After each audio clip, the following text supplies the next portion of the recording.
They moved my fence 6 feet onto my own land. So I removed the front entrance to their entire neighborhood. And the crazy part is, I didn't raise my voice once. It started on a Monday evening, the kind of quiet early fall day where the air smells like cut grass and somebody down the road is burning leaves even though they're not supposed to. I remember because I had just driven back from a supply run into town, windows down, country radio low, thinking about nothing in particular. When I turned into my driveway, something felt off. I couldn't place it right away, just that subtle shift your brain catches before your eyes do. My mailbox looked closer to the gravel shoulder. The line of cedar trees on the east side felt tighter.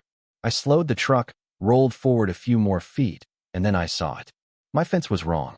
Now, when you live on land long enough, you know every inch of it the way you know your own hands.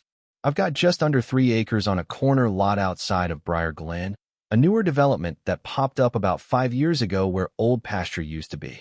My place has been here a lot longer. My dad cleared this land himself back in the late 80s, sweat and chainsaw, and a borrowed tractor. I grew up stacking firewood on that fence line.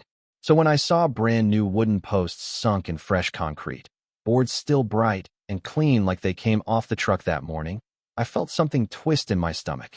They had pulled my old fence out. Not smashed it, not vandalized it. No, they'd been polite about it. They'd stacked the boards neatly on my side, like someone setting aside scrap lumber for later. Like they were doing me a favor. And about 6 feet inward from where it had stood for almost 30 years, there was a new line. Zip tied to one of the posts was a small white plastic sign. I walked up close enough to read it. Property boundary adjusted per revised development survey. Contact Briar Glen Community Association for questions. I actually laughed. Not because it was funny, but because sometimes when something is so bold it feels unreal, laughter is the only thing that comes out. I don't live in a community. I don't have an HOA. I don't get newsletters about lawn height or acceptable mailbox colors. I pay county taxes, I maintain my own road frontage, and I mind my business. The only reason I even border Briar Glen is because the old Parker Ranch got sold off to a developer after Mr. Parker passed, and his kids didn't want to keep it. 6 feet might not sound like much, but 6 feet across nearly 400 feet of property line adds up. That's a strip of land big enough for a shed, big enough for a garden, big enough that I've been paying taxes on it for decades. And someone decided, while I was out of town for the weekend helping my sister move, that it no longer belonged to me. I walked the entire fence line twice, measured from the big sycamore stump near the corner, measured from the culvert by the road. Every landmark I grew up with was suddenly shifted. Not by nature, not by accident, by people. The next morning, I drove over to the Briar Glen Community Office. It's one of those small brick buildings near the entrance, with decorative stone and a little fountain out front trying real hard to look upscale.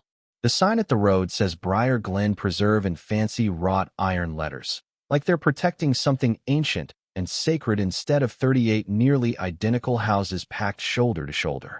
I walked in and asked for the association president. A woman at the front desk smiled like this was all perfectly normal. "Oh, you must be Mr. Carter. Mr. Holloway has been expecting you." That told me everything I needed to know. Greg Holloway came out of his office with a grin that didn't reach his eyes. Late 40s, pressed polo shirt, the kind of guy who says transparency a lot in meetings. He extended his hand like we were closing a business deal. "Daniel, good to finally connect face to face." I didn't shake it. "You moved my fence." He sighed, like I'd just brought up something mildly inconvenient. "We didn't move your fence," he said carefully. "We corrected an outdated boundary based on a new certified survey.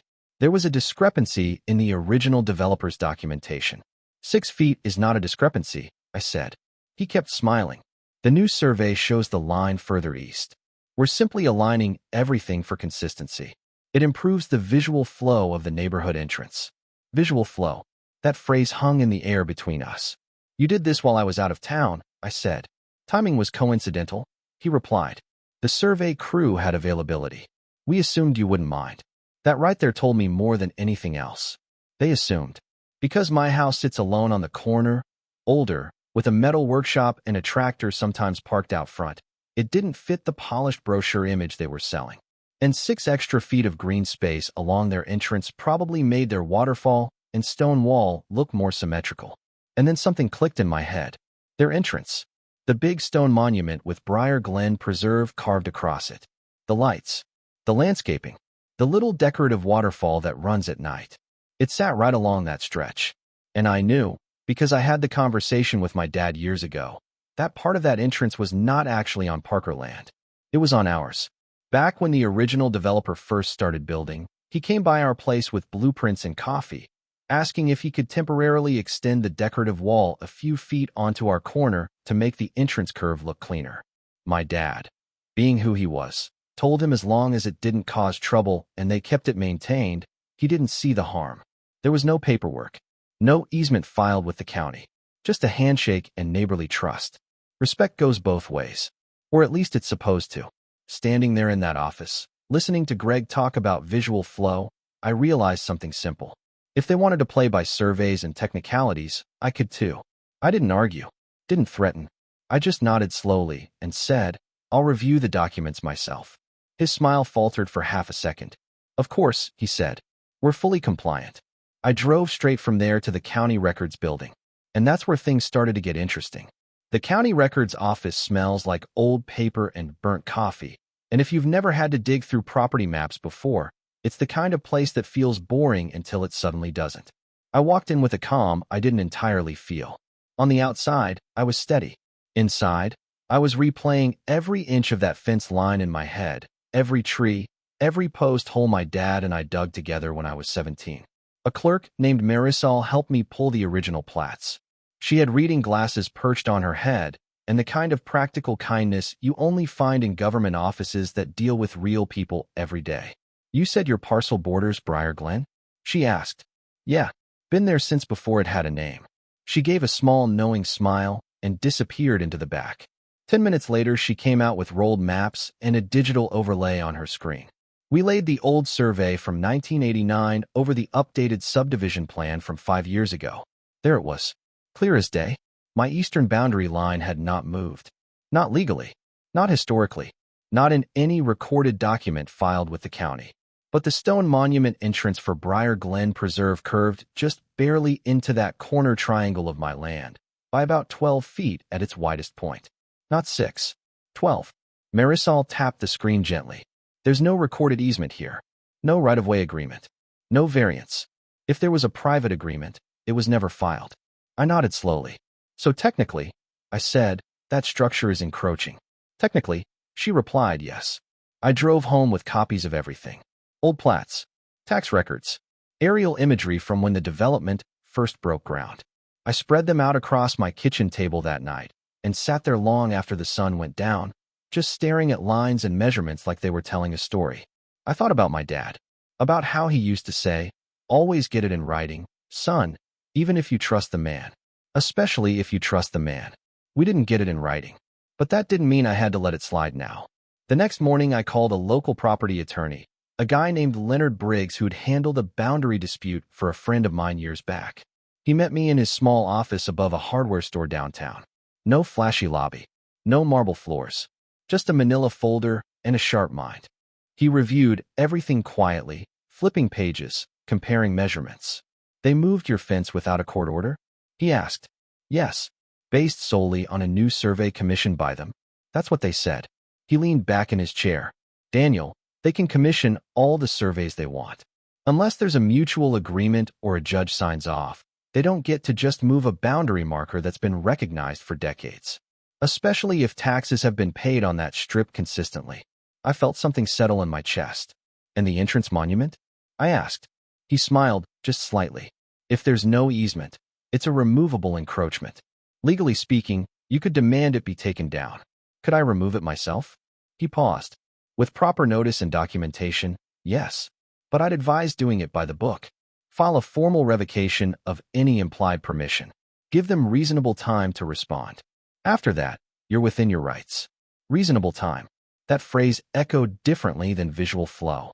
By noon that day, I was back at the county filing a formal notice revoking any informal or verbal permission granted for structures on my parcel. Leonard drafted it clean and simple. No threats, no emotion, just facts. By 3 in the afternoon, it was stamped and recorded. I sent a certified copy to Briar Glen Community Association. Greg called me before dinner. "Daniel, I received something from the county today, he began, voice tight but controlled. Yes, you did. This seems unnecessary. So did moving my fence. There was a pause on the line. The entrance has been there for years, he said. The community relies on it. It's part of our identity. And my land has been mine for over 30 years. I rely on that. You're overreacting. Maybe, I said calmly. Or maybe I'm just aligning things for consistency. Silence. What do you want? He asked finally. Respect, I said. And my fence back where it belongs. We'll need to review this with our board. You've had years to review your boundary lines, Greg. I hung up. Leonard had advised giving them 10 business days to respond formally before taking action. I gave them 5. On day 6, a flatbed truck rolled onto my property just after sunrise. I hired a licensed demolition and landscaping crew from a neighboring town. Nothing dramatic. No sledgehammers and shouting. Just men in reflective vests, machinery, and paperwork. Greg showed up 20 minutes later, red-faced, tie half done like he'd thrown it on in the car. You can't seriously be doing this, he said, stepping out of his SUV. I handed him a copy of the recorded notice and the survey overlay. We are removing structures that sit on my property without a legal easement. This will hurt the entire neighborhood, he snapped. So did moving my fence. The crew began dismantling the stone sign first. Each block lifted carefully by machine, set onto pallets. The decorative lights came next.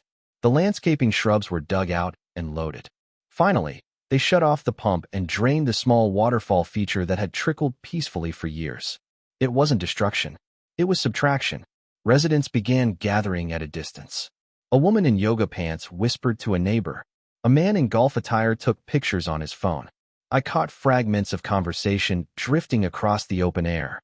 Is this legal? I heard there was a dispute. Property values. That word again. Property values. By late afternoon, what had once been an ornate, curved entrance was now a wide, unmarked opening directly off the main road. No gate. No signage. No stone identity marker. Just pavement leading straight into tightly packed homes. And the effect was almost immediate. Delivery trucks that used to slow down and confirm the entrance blew right past and looped through the neighborhood. Drivers who would have turned around at a defined gate now mistook it for a through street. Teenagers from the nearby high school discovered it was a perfect shortcut to avoid the traffic light 2 blocks down. Within 48 hours, Briar Glen felt exposed. Greg called again that evening. You've made your point, he said, voice less sharp now. Have I? The board is willing to move your fence back to its original location. No. He hesitated. No. Not without a formal easement agreement for the entrance. Monthly compensation. Written acknowledgement of the original boundary. And reimbursement for the years of excess tax valuation created by your so-called correction. You're extorting us. I laughed softly. Greg, I didn't move anything that wasn't mine. There was a long pause. Let me speak to the board. For the first time since that Monday evening, I felt something close to control. But I'd be lying if I said it didn't weigh on me. That night, I stood on my porch and watched headlights glide through the now open stretch where their monument used to stand. The neighborhood looked different without its stone signature. Less polished. More ordinary. And I wondered, briefly, if my dad would have handled it differently. Then I looked at the empty 6 feet where my fence used to be. And I knew exactly why I did it. By the end of that week, Briar Glen didn't feel like Briar Glen anymore. Without the stone monument and waterfall out front, it looked like what it really was. Just another paved cut off the county road, leading into rows of houses that suddenly didn't feel quite as exclusive. There's something psychological about an entrance sign, about carved stone and soft lighting and a name etched deep enough to cast a shadow. Take that away, and the illusion shifts. And illusions matter when you're selling homes. Thursday morning, I got a knock at my door. Not Greg this time. 3 people stood on my porch. A middle-aged couple I'd seen walking their dog before, and an older man with a veteran hat and tired eyes. The woman spoke first. Mr. Carter, we're not here to argue. We just want to understand what's happening. Her voice wasn't angry. It was worried. So I invited them to sit. We talked at my kitchen table. I showed them the maps. The old plat from 1989. The tax records. The new survey commissioned by the HOA that conveniently shaved 6 feet off my line. I explained the handshake agreement their original developer had with my father. Temporary, respectful, never permanent. The older man nodded slowly. They told us the land was always theirs, he said, that you were disputing it out of spite. I leaned back in my chair. If I wanted spite, I would have gone to court first. I gave them a chance. The couple exchanged glances. Property values are already being discussed online, the woman admitted. There are posts in the neighborhood forum. People are worried about security. I didn't sugarcoat it. That concern should have started when they decided to move my fence without asking. By Friday afternoon, the HOA board requested a formal meeting. Not at their brick office this time, at my workshop. I found that interesting. Greg came with 2 board members and, surprisingly, a different tone. Less polished, less rehearsed. We've reviewed everything with our attorney, he began, standing beside the tractor like it was an awkward third party. It appears the original boundary line is, in fact, as you stated. I let the silence sit for a second. And the entrance? I asked. It partially encroaches, he admitted. Partially. 12 feet is not partial when it's yours. He swallowed. The board is prepared to offer a permanent easement agreement, properly filed with the county, in exchange for restoring the entrance structure. Monthly compensation, I said. Market rate for commercial frontage usage. Written acknowledgement that the previous boundary adjustment was made in error. Full restoration of my fence at your expense. And reimbursement for the excess tax assessment caused by your unauthorized survey submission.